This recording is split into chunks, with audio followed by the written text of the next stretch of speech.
KB경영연구소에서 선정한 2019년 부동산 시장의 7대 이슈를 그럼 본격적으로 살펴볼 텐데요. 첫 번째로 만나볼 이슈 어떤 걸까요? 네.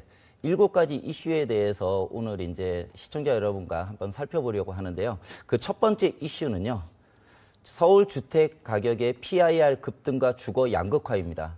작년에부터 제가 계속해서 말씀을 드렸다시피 앞으로 부동산 시장에서 가장 큰 이슈가 될 수 있는 2가지 쟁점에 대해서 말씀을 드렸는데요.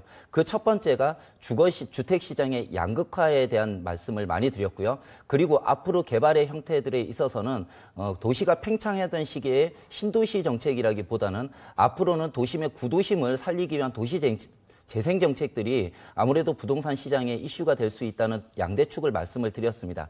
그중에서 가장 먼저 볼 수 있는 것이 주거 양극화에 대한 말씀을 먼저 좀 드리려고 하는데요.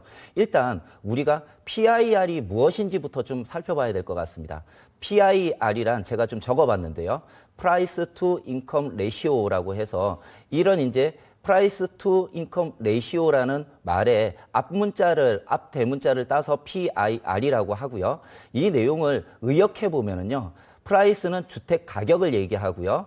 인컴은 수입을 얘기합니다. 그래서 수입 대비 주택 가격의 비율 이렇게 의역할 수 있을 것 같습니다. 이 내용들을 조금 더 구체적으로 풀어보면은요. 2가지 정도로 얘기를 해볼 수 있을 것 같은데요. 첫 번째는요. 해당 지역의 주택의 중간 가격을 해당 지역 가구 소득의 중간값으로 나눈 것을 PIR이라고 합니다. 이 말의 의미는요.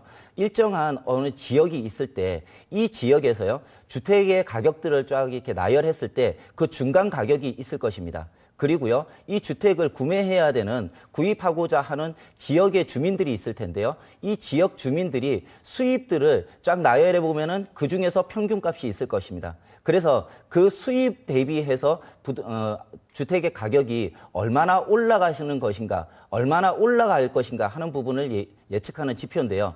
이 부분이 에서 사실 PIR 지수가 커지게 되면은요, 소득은 많이 증가하지 않는 데 반해서 주택 가격은 굉장히 올라간다는 것을 의미할 수 있습니다. 그렇기 때문에 주택에 대한 가격들을 살펴보는 데 있어서 평균적인 가구가 일정 정도의 자기가 가진 수입을 가지고 몇 년치의 수입을 가지고 있어야 올라가는 주택의 가격을 상쇄시키면서 주택을 구입할 수 있을 것인가를 나타내는 것이 PIR 지수라고 볼 수 있고요. 이런 부분들이 PIR 지수가 굉장히 높아지게 되면 주택 가격이 굉장히 소득 대비해서 많이 올라가는 것이기 때문에 아무래도 주택을 구입하기 위해서는 여러 해가 걸릴 수 있습니다. 그렇기 때문에 주택을 구입하기가 어려워지기 때문에 사실은 주거에 대한 부분들이 굉장히 힘들어진다 이렇게 볼 수 있고요. 이런 이제 PIR 계수를 통해서 이제 우리나라 통계들을 좀 살펴보면 좋을 것 같은데요.